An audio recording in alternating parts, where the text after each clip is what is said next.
Hey guys, Tony here. Michigan lost to Notre Dame 21-17. They were my preseason pick to win the national title game.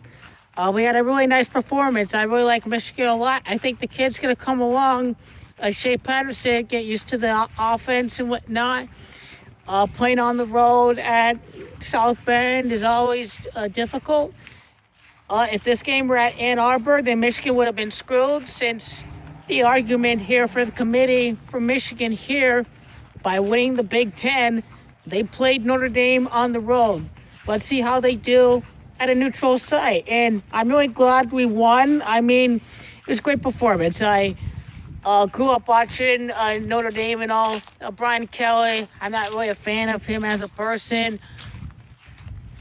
Not too good with, reaching a national title game and whatnot, but he's gotten Notre Dame to the college football playoff and whatnot. So it's been up and down for Brian Kelly, and he's got a few seasons or so to try to put together a national title winner. I think within 3 to 4 years, I think Notre Dame can win the national title. That's just my personal opinion about that.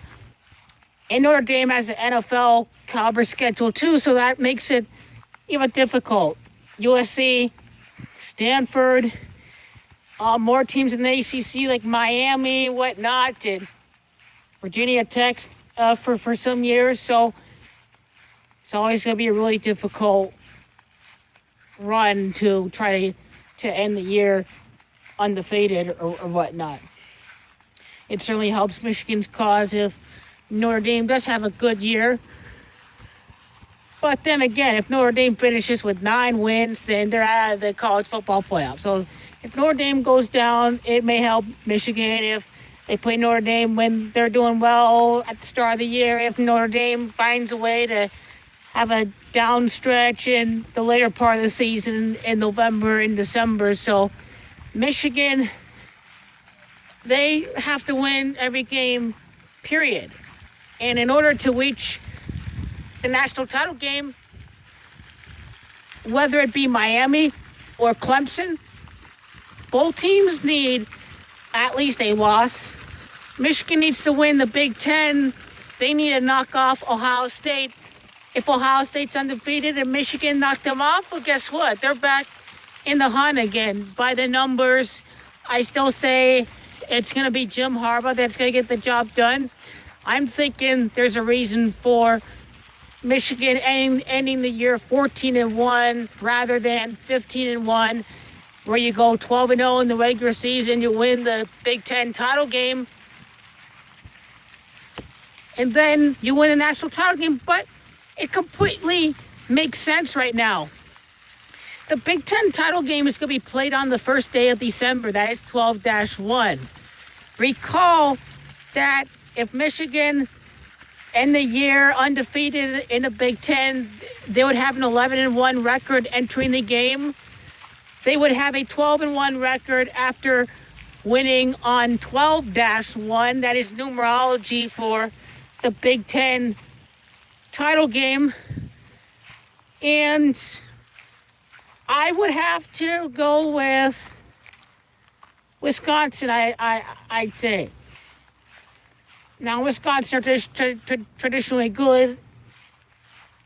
I think it's going to be hard for Penn State to have such great teams year in and year out. It's not going to be like that every single year, but they're going to be contenders, certainly.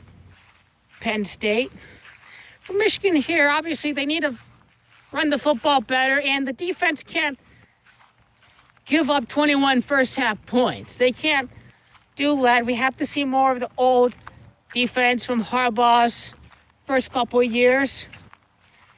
And, Shea Patterson, his wide receivers, I need to see the chemistry be a lot better. But regardless, there is a path for Notre Dame to reach the title game 12-1 this year after winning the title game on 12-1.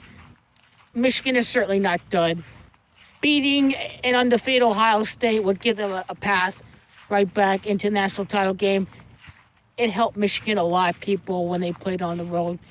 And they played them really tough. And the fumble by Michigan, they need better offensive line play.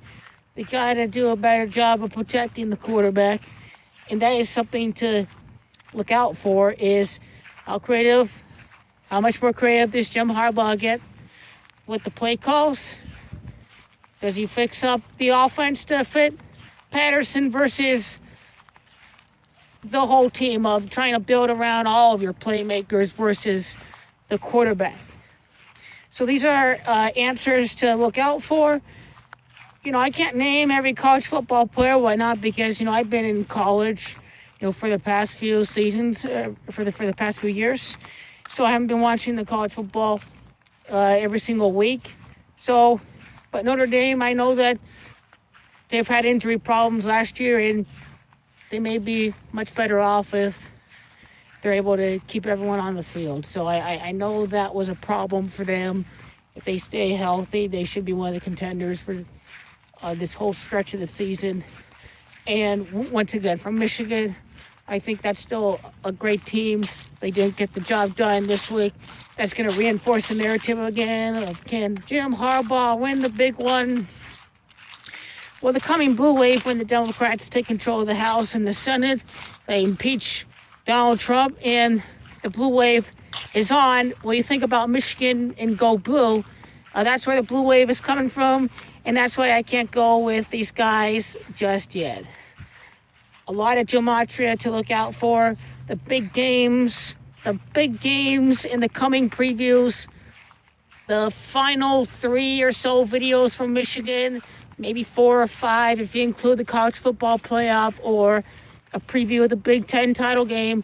It's pretty much, you have Ohio State, and you've had Penn State, you have Wisconsin and Nebraska. They're 4 big ones, and then the Big-10 title game and the 2 college football playoff games, if there is much to decode from that. But these are some big ones to really look out for. And I'm here to break it all down over the course of the year. So comment below, which week do you think is Michigan going to lose? If you think Michigan's going to lose their second game, who are they going to lose it to? So comment below. They're not done yet. I'm still going with Michigan.